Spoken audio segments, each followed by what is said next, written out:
everybody. Welcome to day 509 of Reseller Reflections, a day in the life of a full-time reseller supporting her family who forgot her microphone. There we go. All right. We did not meet our sales goal yesterday, although when I was finishing up the day, there was like a $200 or $150, $200 sale on Etsy. And I thought, all right, well, that'll put us to our sales goal. And it was Molly's, and bummer. It was one of those items that accidentally got relisted on Etsy, so it had to be canceled. So, I woke up this morning to heartbreak. I was like, wait, why isn't that sale rung up? What happened? But yeah, so we did not meet our sales goal yesterday. So our 3-day streak is officially ended. Yes, everyone is still really just lamenting the slow sales, mostly on eBay. The other platforms seem to be okay, but things have been super slow on eBay. We will be chatting about the new thing that they are coming up with for promoted listings, and I'll do a whole thing on that because people are up in arms in the eBay community over this upcoming change about promoted listings. But I think that deserves a whole reseller reflection. Okay. I am reset to 0, but I'm still listing because taking a break right now, and something cool something cool happened, and I thought, well, it's fresh in my mind. I am going to talk to you guys about it. So, do you ever have like those things that are rewarding and aren't necessarily about the money or making money, but things you love about your business or your job? Or this is one of those things that I love. I'm sure you have them too, and I think we need to savor them because money is a reward, but that's not the primary motivation for most people, right? Primary motivation for most people, do you know what it is? It's appreciation. All right, but this isn't a story about appreciation. All right, so if you remember, I did an auction haul, I don't know, about a month and a half ago, and I had this piece here, which is a piece of carved anthracite coal, and I am in Scranton, Pennsylvania, and I am in the coal mining region, in the anthracite coal mining region, where we have the coal mine tour and all of that good stuff. So anyway, had this. I couldn't find anything on it other than it was the Scranton Masonic Lodge. Maybe it was an award. There was nothing. And believe me, I researched and researched and researched. So along with that, how the heck do you price something like that, right? I didn't want to do an auction because it's probably a very limited audience that is interested in this type of piece. So the most similar ones I could find were priced, and I don't even want to say similar things, like things that were anthracite coal carvings, right? Not many out there. So anyway, put it up for I think $250 because I thought, all right, well, if that's low, I think I bought it for, I don't know, 50 cents, a dollar. No, probably like a dollar. I think it came with some other stuff. But anyway, I just thought it was really cool.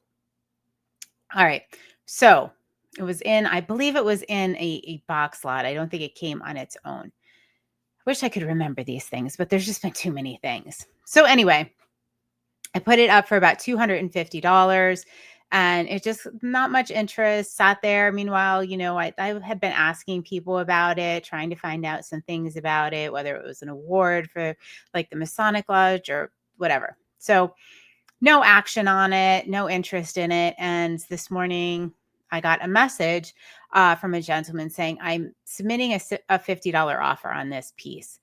I have 3 others like it. I collect them, and I hope that's not offensive, but that's, because of the chip. He believes this is a chip and it is not intentional. I think when he sees it, he may change his mind, but I don't know.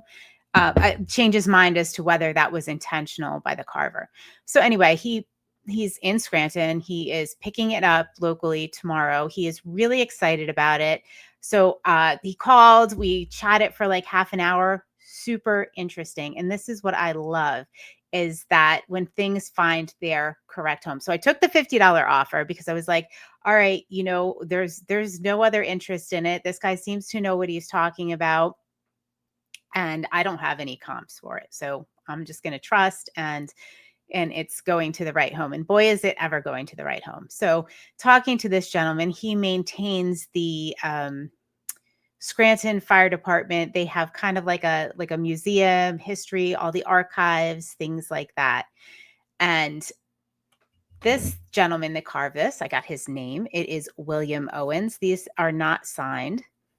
He could tell by the font that it was this gentleman, and there's not much out there on him. But apparently in the Scranton Fire Department, there is. Now, even cooler, this guy did the carvings in like the 40s and 40s and a little bit onward after that. So anyway, I said, "Oh, my grandfather was a firefighter in the Scranton Fire Department." And he said, "Oh, what's his name?" I said, "William Mahoney." And he said, "Oh, was he Southside number 2?" And I said, "I pretty sure. I think so. I'm going to have to ask my mom." But he's like, "Oh, yeah, I can look up all this stuff in the archives." And he's like, "Oh, yeah, it was a big drinking party back then." I'm like, "Yeah, that sounds about right." Uh, but anyway, I just thought that was uh hilarious and kind of cool that I'm able to get some family history, that this piece is going to somebody that will appreciate and love it, and probably put it on display and pass down some of the history of William Owens, the carver of anthracite coal. Also said, by coincidence, I'm going on the coal mining tour next weekend with my cousins. And I said, "Oh, is there anything in the Anthracite Heritage Museum?" Because that's attached to the coal mine tour.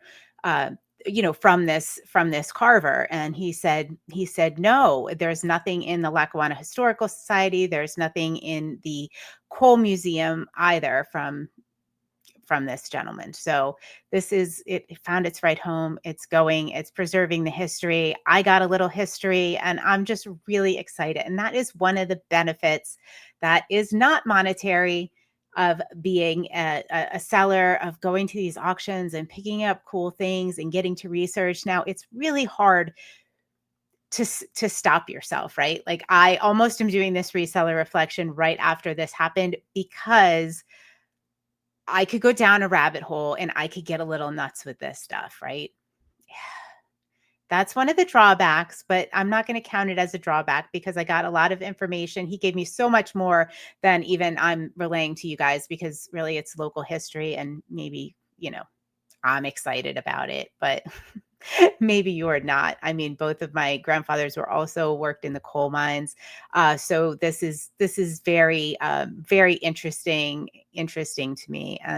But the best part is that when things find the right home and they get where they're supposed to be, and eBay does that. Whether it's local, whether it is across the world, I love it when things find the right home, and things that most people would not be interested in, but there are people out there, right? There's a collector for everything. I'm coming to find that out. All right, guys. I hope you have had, and if you want to share in the comments an experience you've had like this, I would love to hear it. And I'm sure everybody listening would love to hear it as well. All right. I will see you on day 510 of Reseller Reflections. Night night.